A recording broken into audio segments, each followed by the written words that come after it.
A high school on an island full of monsters and demons? Sign me up. Sounds good. So, IRU, what is this game? Well, it's a funky little gem that was only available in Japanese until recently. Published by Takara, best known for its Toshinden games. This game follows the story of a group of high school students. The school is located on a remote island. You are all stuck in the school, dodging weird demons and monsters.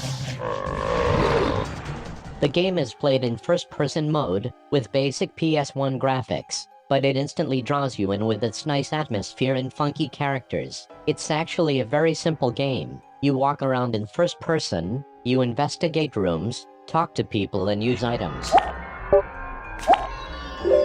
There are save points spread out throughout the school. There really isn't much complexity to the gameplay. You use basic first-person controls for PS1 games. You have a basic menu with very little options, and an inventory. You can use the X button to run faster, while the other buttons allow you to look up and down. Graphically, it's a nice-looking game for the PS1. Nothing crazy, nothing too fancy either. The atmosphere is dark and effective. The music is actually just right.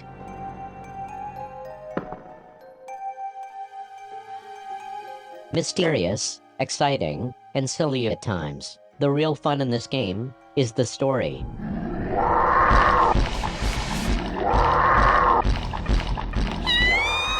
You take control of Inaba, who's been having nightmares about an ex-student of the high school, only you don't think they are nightmares. They seem more like premonitions. When you wake up, you find yourself in the school, trying to get ready for a party. Your task is to go around asking the other students for help with the setup. Don't be fooled though. Nobody wants to help you set this stupid party up at all. Every character you interact with seems to be into something completely different. They're not interested in the party. One dude is busy harassing the other students.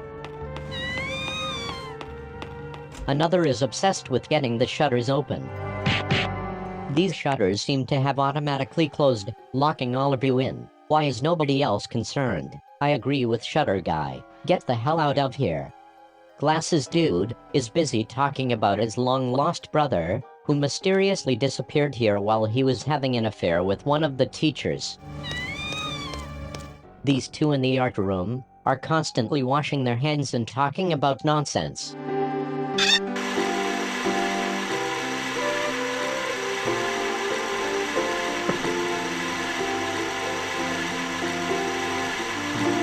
Useless. The principal is always getting in your face and yelling at you.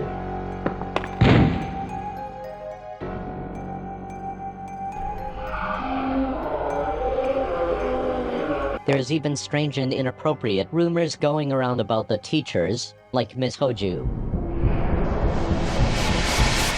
You keep eavesdropping on uncomfortable conversations. It's all a bit unsettling actually. This poor bastard sits around the clock area and begs you for food. And, when you hand him some moldy bread from your pocket, he ends up shitting himself in the bathroom. It's all a bit strange. You soon start to realize that Shutter Dude was right. This place is all locked up, and you need to get out. After talking to everyone and exploring for a little bit, the lights in the school go out.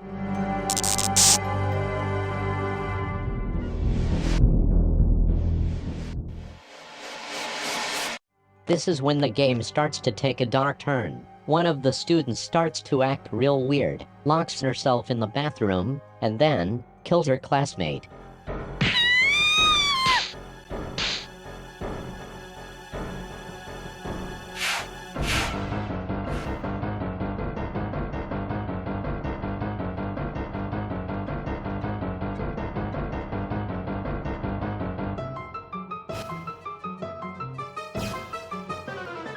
She sets her sights on you. Suddenly, a new gameplay mechanic is introduced where you have to hide, Metal Gear style.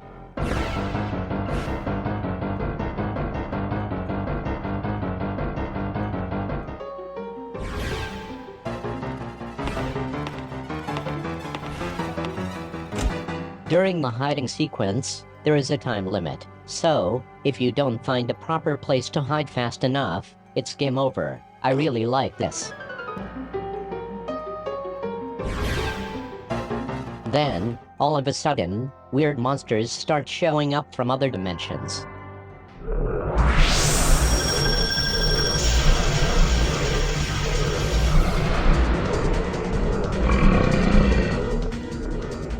It really is unexpected. I mean, I figured there would be a killer, a ghost, or something, but this game throws everything at you. First, your way is blocked by this giant blob with teeth. I love it. It eats poor Shutter Guy.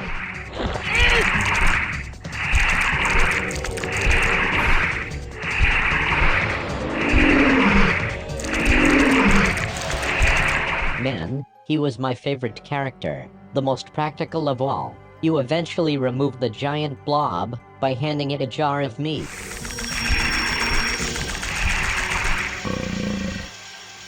Yes, a jar of meat. I personally like getting killed by the giant blob. You can save before you approach it, and it will bite you in half.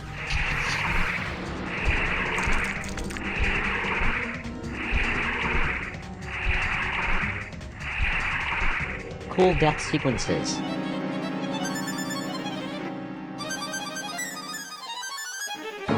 Later, you walk into a room and watch this weird dragon suck the life out of moldy bread dude. Poor bastard. First he gets a case of the shits, then his insides are sucked out. Should have just helped out with the party, you idiot. After gaining entry to the other floors, you unleash several evil demons. This fishman shows up and starts chasing you around the school.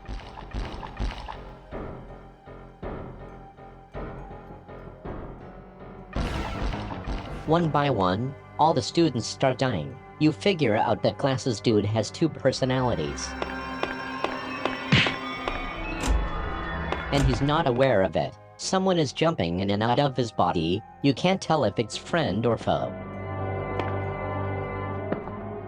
You then focus on escaping the different monsters and trying to figure out the secret of this school. You run away from Fishman several times. You hide from the killer-possessed principal. Shortly after, you find Mr. Mori. We barely even got to know him. Then, find a secret chapel and make a magic powder. You also make a statue cry blood. You know, the usual stuff. The game does have some basic puzzles to solve. Place an item here, combine a torn paper with a book, chant a secret word. Simple but fun stuff. Miss Hoju, who has been acting weird the entire time, starts to open up about some former students she was involved with. She redeems herself by pushing you out of the way, saving you from Fishman.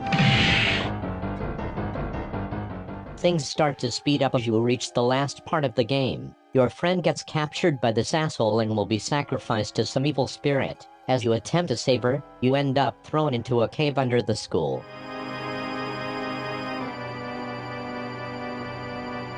It's full of death traps. The asshole says he will let you out if you move some stones for him. You have no choice but to do it.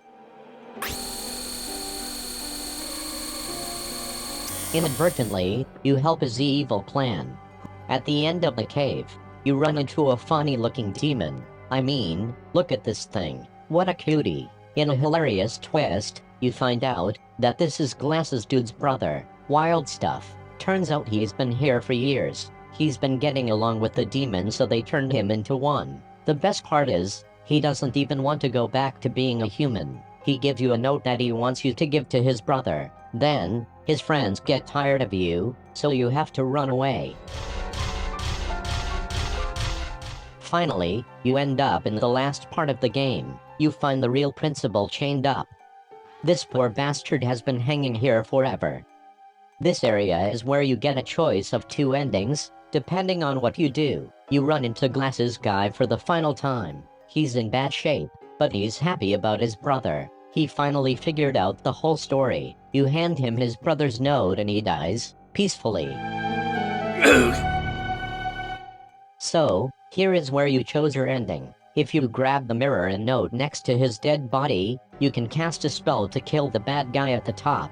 The ritual is happening at the top of the tower. There is an eclipse taking place. As soon as it finishes, the evil plan will be completed. If you didn't grab the mirror and note from Glasses Guy, or if you let the eclipse be completed, you get the bad ending.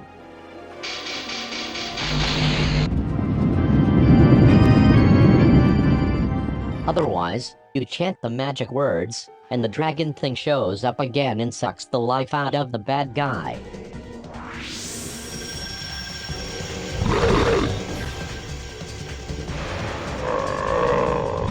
Revenge for the moldy bread. The ending is okay, but it seems that the heroes of the story don't really do too well in life after this incident.